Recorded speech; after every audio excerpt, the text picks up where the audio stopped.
Om Sahana Bhavatu Sahanao Punaktu Sahaviryan Karavavahai Tejasvinavadhitamastu ma vidvishavahai. Om Shanti Shanti Shanti. Om Jaya Shri Krishna Chaitanya Prabhu Nityananda Shri Advaita Gadadhara Srivasari Gaura Bhakta Vrinda. Hare Krishna Krishna Krishna Hare Hare, Hare Rama Rama Rama Hare Hare. So we're at the assembly. The princess has been brought before. She's put a question to Dhritarashtra and the assembly of kings. That is correct what's going on. And so everyone is silent, except of course Duryodhana and Dushasana, Shakuni, and Karna. Right? Karna is just foolish. He's envious of the Pandavas. Dushasana is the younger brother. He's also foolish. Duryodhana is, just envy personified. And Shakuni, of course, is just egging them on so they'll be destroyed, because he doesn't care that he's destroyed, because his whole family has been destroyed. So he's only alive just to destroy the Kauravas, like that. He'd like to avoid the Pandavas, but the point is that by insulting the Pandavas, that will be the destruction of the Kauravas. So he's fully encouraging it. So then,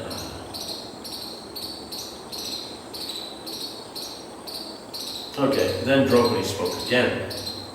Yudhishthira was summoned to this assembly by the king, right? Not by Duryodhana, but by the king. And although he does not possess skill at dice, he was made to play with a skillful, wicked, and deceitful gambler. So her point is, Bhishma's point that he knew was bad, he still played, but she's saying is that no, but Dhritarashtra called him. Dhritarashtra knew what was going on. He's just following his authority. So yes, he may know it's wrong, he may know that this is bad and all that, but he's following the Dharma of respecting his elders, like that. Because if they weren't doing that, then a long time ago, the Pandavas just would have gone off, done their own thing. They wouldn't have come back to, Hastinapur and then asked for some place and then gotten half the kingdom and come to prosper. They just would have come in and killed everybody. Right? Because, or even before that, if they weren't, they would have, because once they had Draupadi sing, Draupadi was ready. He'll take his arm, let's go march on Hastinapur. You're the rightful heirs. Like that. So many ways they could have gone about it.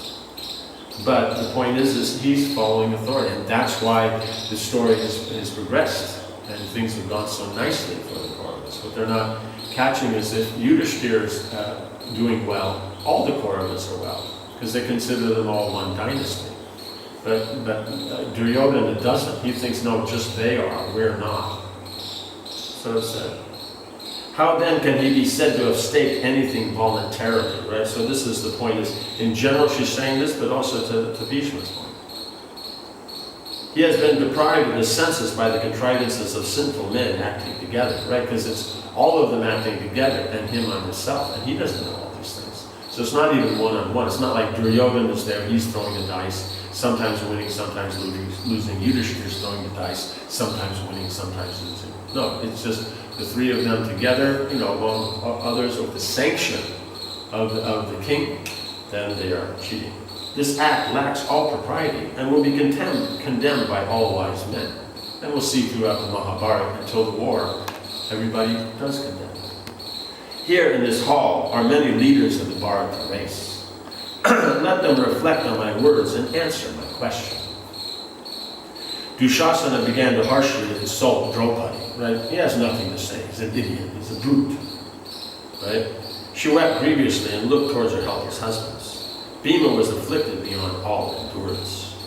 Finally, giving vent to his anger, he said to Yudhishthira, gamblers have in their houses many loose women, but they never stake even those women in dice, right? Because women are in their own category. You don't deal with them in this way. They move in their world, the men move in their world, and they have how these worlds connect. But you don't deal with them like this. It's not within the world. That means the men can't deal like this with women. It's just against the rules. It's not like they could. They keep saying, "Oh, you're a slave. We can do what we like." No, you can't. They're rules. Like that. He said, like I said, even a slave. When, let's say, you buy new furniture, right? So a rich person, they buy new furniture when it's just, to them it's old. They want something different, or there's one little corner is worn out, or the kids spilled something on it. There's a stain in one corner, so it's perfectly good. That they can't sell that. That's given to the servants. So same with their old clothes or old things like that. They don't like nowadays have a flea market and sell it all. No, they give it to the servants. So the servants basically they live like kings, like that. So there's rules. So these things where they say, no, we're in control, we can do anything. This is just the foolishness of the conditioned living entity. That's why this mentality keeps them in the material world. You can't get out of the material world thinking, no, I can do whatever I want, I'm in control. Like this. They always remain kind towards them. You have staked and lost all our gems, jewels, gold, armors, animals, weapons, and whatever other wealth we possessed, including our very selves. Even at this, my anger was not excited. But I consider your gambling, because the other thing is that you go out, you'll get again, if you need. But I consider your gambling with Draupadi abominable, which it is. Having attained us as her husbands, this innocent girl does not deserve to suffer in this way. Only because of you, she is now being persecuted by these low, despicable, cruel, and mean-minded Kurus. And when he says Kurus, he doesn't mean just Duryodhana at this point. He means them all, lock, stock, and barrel. Because who's saying anything? Who's standing up? Even Bhishma says something. He says, I can't figure out what's going on. Although you are my lord, I can hardly control my anger towards you. Right? So he's still doing, but he's, spoke his mind.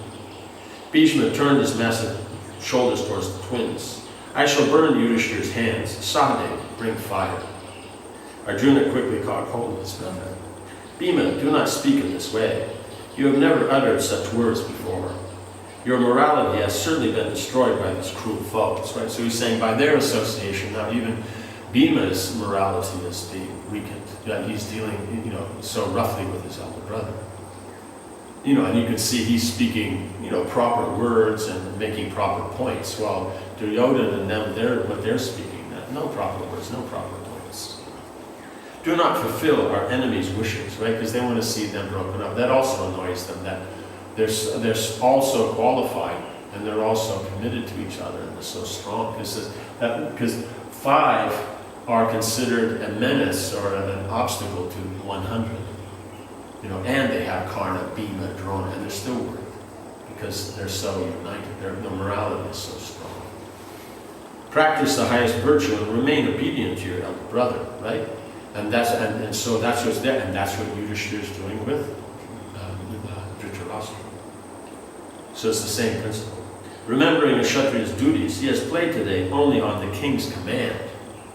Otherwise, if it had been Duryodhana had invited, and Duryodhana had to explain everything, then Yudhishthira would say, no, this is unfair, I'm not taking part. Because, see, a king is challenged, but it has to be a worthy challenge, and a worthy challenger.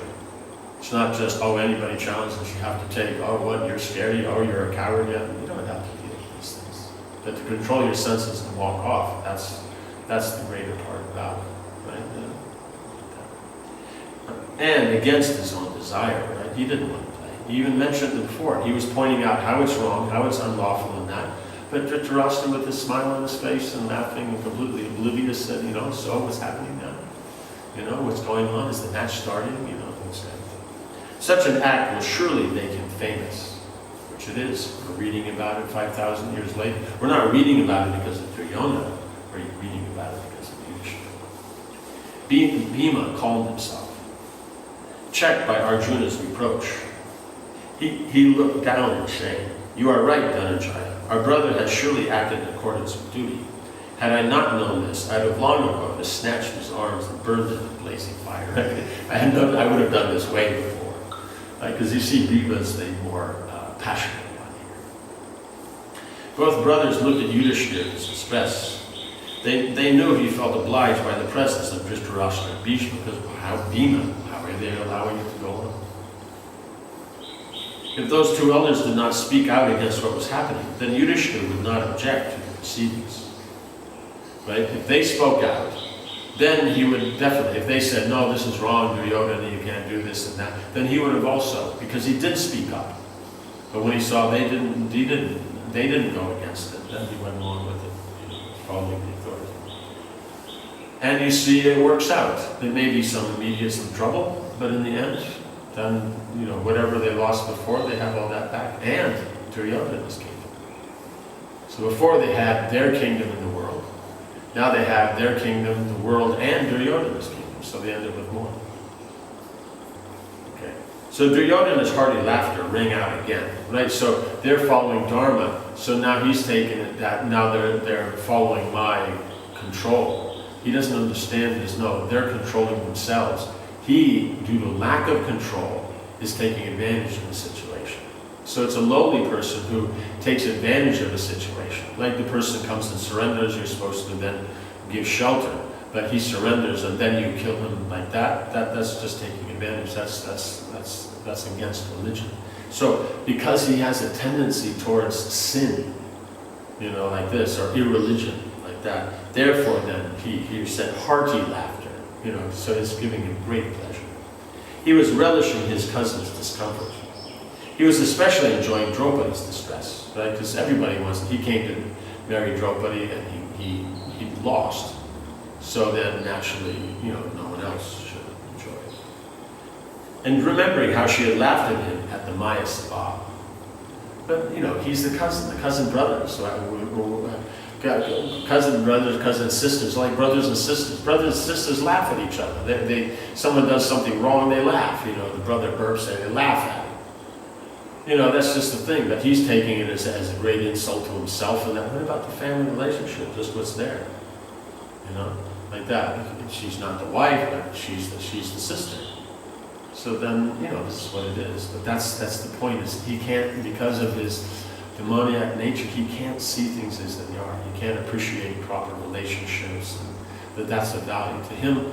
Just being in charge with no one else there that disturbs him, to him that's the only pleasure. So that means nothing shallow. Basically, yeah. Draupadi buried her head in her hands and wept. Her husbands glared furiously at the insolent Duryodhana, but still the Kuru elders remained silent. Suddenly, Dhritarashtra's son Vikarna stood up and spoke out. O kings, answer Draupadi's question. Right? They're just fluffing about. His point is, she's asked a question, you're in the sabha, she's asked a question, you are obliged to answer it. If we do not decide a matter referred to us in the royal assembly, then we shall descend into hell. Right? It's said in Manu that when someone comes into the assembly and there is an injustice that's been done and they present that to the kings, that means that injustice is there. That means the dharma has been inflicted by a dart, or something has been injured. So if you don't answer it, like he said, that dart then goes to you. And so whatever injustice is there, you become destroyed by that. So that's why you see these kings are destroyed by not rectifying this. Like that. The injustice that's here is so great that it killed all of them. Dhritarashtra, Bhishma, Vidura, you are the eldest of the Kurus, yet you say nothing. He's got a point. Why are Drona and Kripa silent? Right? They're the gurus. You let the kings who have assembled here from all directions put aside their feelings and give Draupadi a proper answer. Right? So he's saying, if they won't do it, there's other kings here, qualified Kshatriyas, why don't they give an answer? If they were in their own court, they would have to give the answer. So they should do it. Vikarna looked around the assembly, but still no one spoke. Right? Because they'll be afraid of Duryodhana. He repeatedly asked that Draupadi's question be answered. She had been won or not, was she now the Kaurava's slave? The silence in the great hall was broken only by Draupadi's sobs. Right? And everyone is that quiet. After another agonizing minute had passed, Vikarna said, If no one will respond, then I shall say what I consider just and proper, right? So by my calculation, I will say what's happened, what? Because he is a Kshatriya, they come, no one else is answering, then I will answer. O best of men, it is said that there are 4 vices to which kings are prone: hunting, drinking, womanizing, and gambling, right? The 4 related principles. And so that's why sometimes people think that, oh, Prabhupada made up these 4 related principles and that. No, they're right in Manu. So they were spoken at the beginning of the creation 151 trillion years ago. And kings have a problem with that. In other words, as long as there's passion and all that, then they have this problem. So when Parasuram then made his tour like that, what Kshatriyas could escape, though most didn't, but what could escape, they went, out of India through Central Asia into Europe. So they settled Europe, and then later on in these, in these contemporary times, and those remnants of Kshatriyas from before, then their cultures come up, and then they try to control the world. And what is the basis of their, lifestyle? What is their ashram dharma? Breaking the 4 regular principles. So as you say, they're prone towards that. So if they're trained, they can control it. If they're not trained, like in contemporary, they have to. In fact, they make it sophisticated and refined, like that. The man addicted to these vices lives by forsaking virtue. Therefore, that which is performed by one under the sway of any of these sins cannot be taken seriously. Right? You can't say that, he's a great personality or something. Madly under the influence of gambling and urged on by the sinful Shakuni, Yudhishthira staked this princess. So he's saying that gambling is going on here. Shakuni is urging him on, which he shouldn't. Normally you just, we play more because he said it's a friendly dice game. So he's urging him, he's specifically targeting certain points to goad him on. It's obvious to everyone, they're not stupid. And so he's saying is, therefore, Yudhishthira's under this control, this gambling, and he's urged on by the sinful Shakuni, right? He's saying that, he's their own kind of associate. And so he's saying you can't take it seriously. So in his mind, this is all bogus and just should be thrown out. And he's, in his mind, everything. Yudhishthira staked this princess. She belongs to all the Pandavas, but was lost after Yudhishthira had already lost himself. Nor was Yudhishthira playing the game willingly. Rather, the kings invited him here to oblige him to play an unfair match. So it was unfair from the beginning. Considering all this, I say that Draupadi has not been won. You can't say that he staked her as serious, because he's under the control of gambling. They brought her here to make it unfair, and that he's being goaded on. So from that angle, she hasn't been won. And he lost himself first. So once he's lost, she's lost with him. He can't, he'd be lost, now he can't stake. Once he's lost himself, technically he can't gamble anymore. But Shakuni just trying to make Duryodhana happy by continuing. They're so happy in this, that he's just trying to find other ways to make it go. So that's the point at which it went. If they just stopped there, then that would have been it. But no, it's so enjoyable. They want to continue it on, even though there's nothing to continue with. So then they just go into realms of that are just, illusory in that. And so that's his point. As Vikarna sat down, the assembly was in an uproar. Practically everyone applauded him and censured Sakuni. So you can see this is what everybody thinks. The only one that doesn't think is, of course, Duryodhana, Shakuni, Karna, and Dushasana. And the other brothers may or may not. But you see, if they all applaud, then he said, accept them, like that. And Dhritarashtra, he's just going along with it. So that means everybody else was right, and all that. So then that was his point. So he did, out of anyone in the assembly, he acted according to Kshatriya Dharma and said something. So that has to be applied. Okay, so then, we'll stop here and then we'll see what Karna said after this. Om Hare Krishna, Krishna Krishna, Hare Hare, Hare Rama, Rama Rama, Hare Hare.